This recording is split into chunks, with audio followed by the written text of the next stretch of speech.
Eto na nga po mga idol, dalawang panalo na lang at makakapasok na sa finals ang Creamline Cool Smashers. Aalamin natin yung estratehiya, starting lineup na ginamit po ng Creamline. Nakita natin mga kaibigan, sa naging laban kahapon ng Creamline at ng PLDT, super intense and crucial talaga, lalo na yung mga huling set.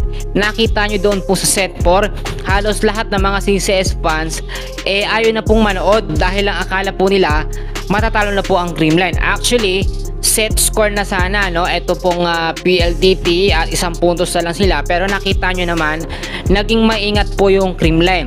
Kung kadalasan po sa laban ng Creamline, kapag umaabot po o dehado sila or nasa kanila ang pressure, lalo na kahapon set 4, no? 1 puntos na lang, panalo na sana ang PLDT, pero nagawan pa po ng paraan ng Creamline Cool Smashers. Nailusot nila yon at nanalo pa ang Creamline sa set 4. At pagdating po ng set 5 mga kaibigan, ang ganda ng pinakita ng Creamline. Umariba agad sila ng ilang puntos at hindi na po yun nahabol ng PLDT. Eto, no, nakikita natin mabuti yung sitwasyon. Kapag ka nasa isang team po ang pressure, kunwari sila ang dehado sa game, no, talagang nahihirapan silang pumuntos. Ang nangyari kasi sa laban ng Creamline at ng PLDT, talagang dehado yung Creamline. Pero binawi yun ng Creamline, no? Yung sinasabi natin na greatest comeback ng CCS nangyari, lalo na po no set 4 at set 5. Nakita rin natin ang napakagandang performance at pinakitang laro nitong si Gemma Galanza at eto nga pong si Bernadette Fons.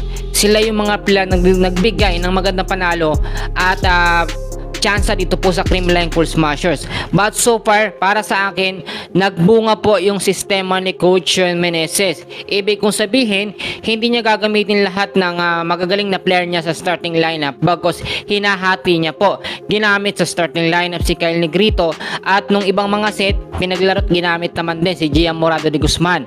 Maganda rin ang performance si Bea De Leon. Ito nga pong si Alyssa Valdez, no, unpredictable din yung kanilang mga tira at mga palo.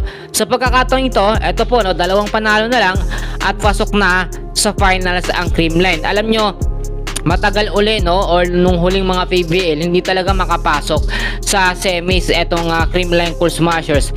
Pero ngayon, kasi kompleto na sila, nandyan na si Gian Morado de Guzman at lagi ding available itong si Bernadette Fons, no, Alyssa Valdez na dati laging nai-injury, ngayon wala na, no, talagang 100% fully recovered na siya. Ang ganda na ng game niya, no, talagang eto na yung totoong Creamline Cool Smashers na unbeatable, hindi po basta-basta natatalo. Kaya naman sa susunod po na laban ng Creamline, makakaharap naman nila, no, ang Signal HD Spikers. Inaasahan natin na makakabawi ang CCS dito sa Signal. Yan po munang update natin sa ngayon.